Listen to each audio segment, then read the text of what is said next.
पदेन वाचा मलं शरीरस्य च वैद्यकेन योपाकरोत्तं प्रवरं मुनीनां पतञ्जलिं प्राञ्जलिरानतोऽस्मि। योगेन चित्तस्य पदेन वाचा मलं शरीरस्य च वैद्यकेन योपाकरोत्तं प्रवरं मुनीनां पतञ्जलिं प्राञ्जलिरानतोऽस्मि।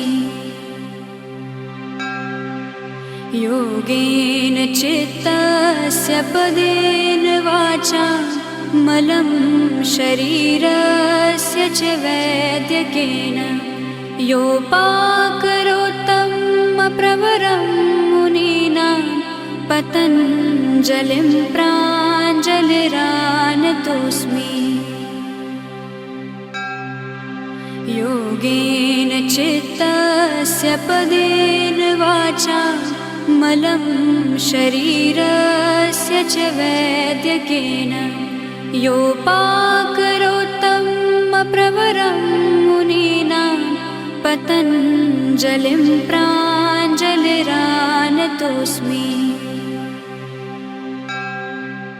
योगेन चित्तस्य पदेन वाचा मलं शरीरस्य च वैद्यकेन योपाकरोत्तं प्रवरं मुनीनां पतञ्जलिं प्राञ्जलिरानतोऽस्मि।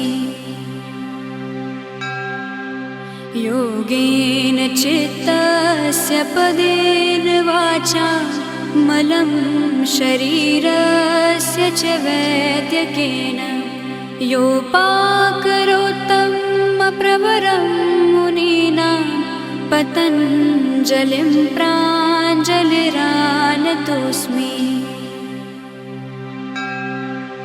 योगेन चित्तस्य पदेन वाचा मलं शरीरस्य च वैद्यकेन योपाकरोत्तं प्रवरं मुनीनां पतञ्जलिं प्राञ्जलिरानतोऽस्मि।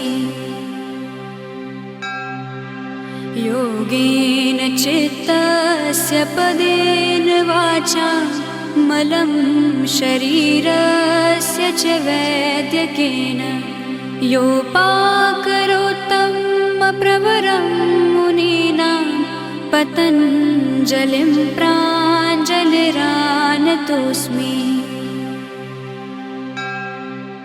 योगेन चित्तस्य पदेन वाचा मलं शरीरस्य च वैद्यकेन योपाकरोत्तं प्रवरं मुनीनां पतञ्जलिं प्राञ्जलिरानतोऽस्मि।